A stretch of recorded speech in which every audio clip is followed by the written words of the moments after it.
Hey everybody, this is Dr. William Clark here for Leadership Conversations. This is the show where we talk about leadership according to the world that matters to you.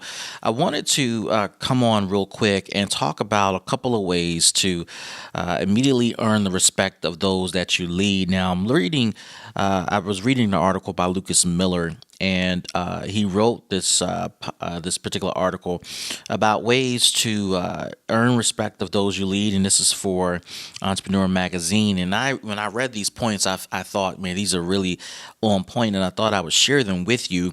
And he lists about five things here that I want to go over really, really quickly. And some of these will sound really, really familiar to you because we've been having this conversation about ways to strengthen our leadership. So let me just jump in really quick about what Lucas talks about. The first thing he mentions is to be passionate about your vision. Now, as a leader, we're constantly setting the tone for the leadership within our organizations. We are the cultural trendsetters in our organization. Further, beyond being cultural trendsetters and curators of culture, we are the ones who are pushing a particular vision, an outcome that we believe is achievable as a result of us working together, as a result of our work being produced at a high rate of efficiency and effectiveness, and as a result of our work making a strong connection with our customers. Now, when you start to sell that vision, in the early stages, you will notice that people may not be as supportive of that particular vision for a number of reasons. It really doesn't matter why they're not supportive for the purposes of this conversation, but just know that people may not be supportive of your vision. But you, my friend, have to be on top of ensuring that your vision is being told, is being shared, and ultimately the consistency with which you share your vision, the consistency with which you talk about your vision, the consistency with which you execute on that vision shows the passion that you have for what you believe in. The moment you stop showing passion, the moment you stop showing excitement, the moment you stop being consistent about the vision that you have for your organization or your team, is the moment people stop performing and behaving in connection to that particular vision. All right. The second thing Lucas talks about is having a servant attitude as a leader. Now, there is a theory called servant leadership. One of my professors wrote is the mother of that theory, and she has developed that theory extensively. And certainly, servant leadership theory is something that should be a part of what we espouse as leaders, what we pursue as leaders. Ideally, as a servant leader, you view your role not as someone who is in charge of everyone. You don't view your role as someone who controls everything, who tells people what to do. A servant leader sees their role as someone who is there to meet the needs of the team. Okay. Now, one of my favorite ways of expressing servant leadership is what Jesus Christ taught. Jesus taught his disciples that if there's someone who's great among you, someone who is considered the chief or the leader among you, he is a slave or a servant to everyone. Okay. So as a servant leader, you are the one who serves the most people, and you are a slave in a sense to your organization. Don't think of it as a negative thing. Think of it as, I am here to ensure that you're able to do your best work possible. What can I do? How can I help? Here's the third thing Lucas talks about in terms of earning the respect of those that you're leading. Be open to change. As leaders, you're going to come into an organization, into a team with a set strategy that you believe is going to work to get the job done. And you've likely developed that strategy as a result of your years of experience, as a result of things you've been through, things you've accomplished, things that you failed at, things you observed, things that you studied.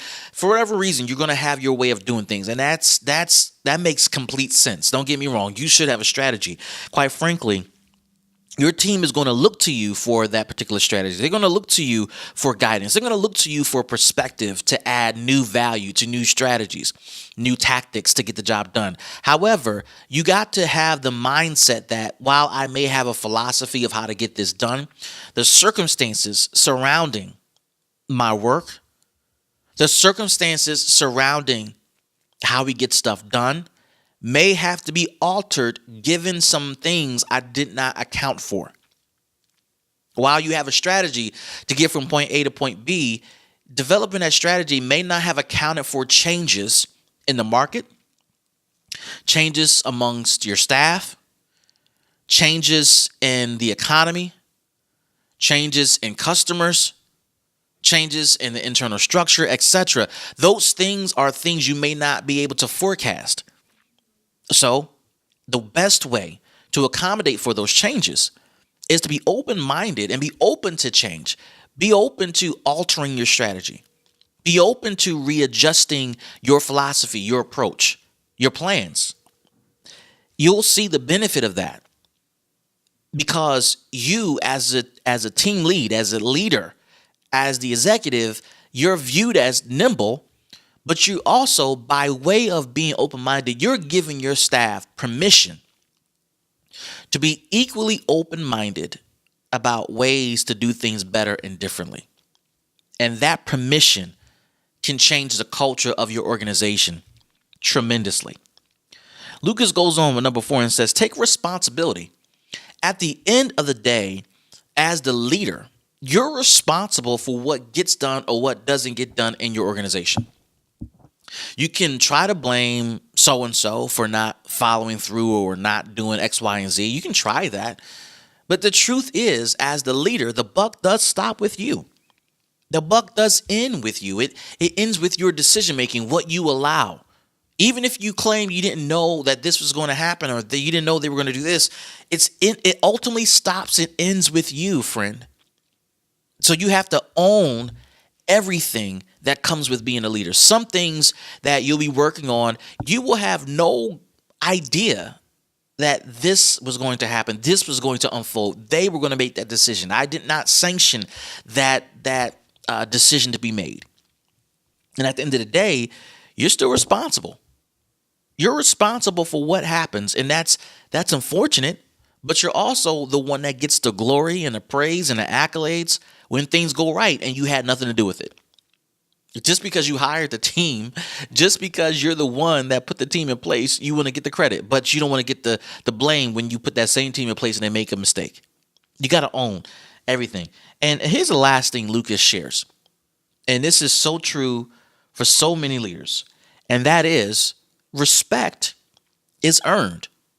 You do not get respect because of your title. You do not get respect because of your position or how much you know or what you've been through. You get respect because you've earned it. You earn respect through consistency, through outcomes, through performance. Now, you would think that I'm sharing these things to earn respect from those that oversee you. Perhaps you have a board or perhaps you have a CEO over you. No. You got to earn respect of your team just as much as you got to earn respect of those above you. Think about relationships as a compass. You have northern relationships, those who supervise you. You have east and west relationships, those that you consider peers. And you have southern relationships, those that report to you. You have to earn respect from everyone on that compass point, especially those that you lead. If you want them to follow you to the moon and back, you got to give them a good reason to do that. And I think that as you work hard on earning that respect, you'll find that your team will give you that respect and much more than you've ever expected or anticipated.